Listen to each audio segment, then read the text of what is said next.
الفتيات والفتيات، إن الشيخ مريض اليوم وما فيش محاضرات، يلا نخرج نكسر إيدات العربيات.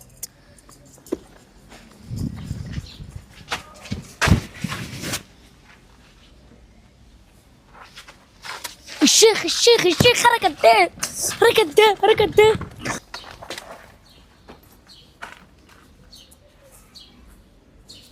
رسالة لأخويا لوشا، يا ريت يا لوشا لما تشوف الفيديو ده ما تزعلش مني عشان أنا فعلا خايف عليك. لوشا يا جماعة انتوا عارفين اللي هو كان بيعمل أول محتوى زي ما انتوا عارفين، يعني زي البلطجة والكلام ده صراحة يعني، لكن بعد كده اتجه ان هو يعمل محتوى يعني ديني، اللي هو يبقى شيخ وينصح الأطفال وكده.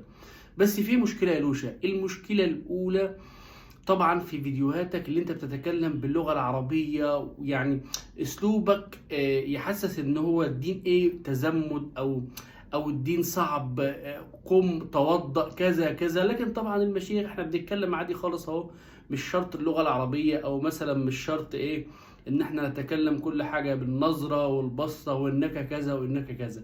دي النقطة الاولى. النقطة التانية اللي أنا عايز أقول لك فيها برضو الأطفال، يعني الطفل اللي معاك كباكا ده برضو أسلوبه كله تحس إنه بلطجة. يعني أي بلطجة، يعني أساليب زي البلطجة بالظبط، اللي هو البلطجية وكده، يعني في لغتهم موعى وبطني وكذا. فطبعا لما طفل يشوف الطفل ده أو يقتدي بيه ويعمل زيه أو يقلده، فطبعا ده شيء خطأ جدا جدا جدا. الأمر الثالث إن أنت دلوقتي بقت قدوة. انا ممكن ما اعرفكش، ما شفتكش قبل كده، ولقيتك بتقدم محتوى ديني، انا قلت بقى انت شيخ فعلا وبتقدم محتوى ديني، وادخل بعد كده على لايف من اللايفات بتاعتك الاقيك طالع مع بنت، الاقيك لابس سلسلة، الاقيك لابس كاب عليه حاجة فيها روح كده، الحاجات ديت.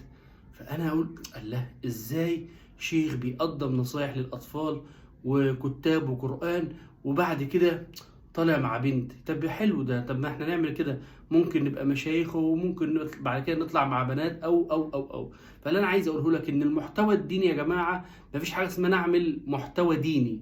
لا، المحتوى الديني او يعني يكون مثلا محتوى ديني اعمله وبعد كده خلاص بقى اسيب بقى المحتوى الديني خالص وابقى زي طبيعتي. لا يا جماعه، المحتوى الديني مفيش حاجه اسمها محتوى.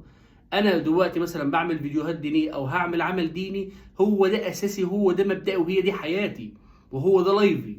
يعني ايه؟ يعني الدين مش محتوى مجرد ان انا فيديوهات بعملها وبعد كده اطلع ابقى في حياتي الطبيعيه. بقى لا نعمل فيها ايه طبعا، الايام دي؟ اللي هو الحياه العاديه اللي انا عايزها هنصلي اعمل بقى، اللي انا عايز البس سلسله وهنزكي اعمل. لا لا لا، ما وهنصوم على ينفعش. قد ما انا نقدر هعمل دين لغايه يبقى ما حياتي نوصل دين، ليوم يبقى عرفه اللي ماشي هو بيغفر بالدين، سنه يبقى قبل لايف وبعد، ده دين، يبقى لازم كل حياتي نصومه. دين. مش طب هقدر احنا اعمل هنعمل كده ايه يبقى ما لو بابا اعملش. حتى اداله لا مصروف اعمل حاجه يا جماعه 5 صح، جنيه لا اما ما اعملهاش في خالص. الايام دي؟ هو ربنا المحتوى بيضاعف جميل الاجر مفيش اي مشكله، وبالعكس مفيد واحسن من وبيعمل اللي لنا انت كل بتاخده اللي زمان. نفسنا فيه، لكن اللي انا نفسه عايزك في اي بقى حاجه تمشي يطلبها على من النهج ده ربنا في على الايام طول، دي. اتفقنا؟ كلايفك كحياتك ككل حاجه. ما تزعلش مني، انا بقول لك حقيقه يعني. انا دلوقتي مثلا عمال بعمل محتوى دين، ما ينفعش اعمل محتوى دين واطلع في اللايف مع بنت او خلاص البس سلسله امشي في الشارع بطبيعتي. لا، الدين يا جماعه مش اسمه محتوى، دي رساله ودي دعوه. ربنا يبارك فيك وربنا يوفقك وربنا يصلح حالك، انا اتمنى لك الخير والله. لكن هي دي اللي انا شفته صراحه.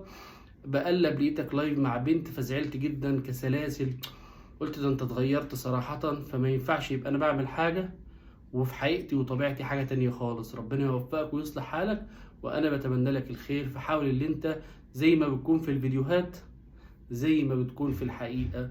ربنا يصلح حالك وربنا يوفقك، وجزاك الله خير. والسلام عليكم ورحمة الله وبركاته.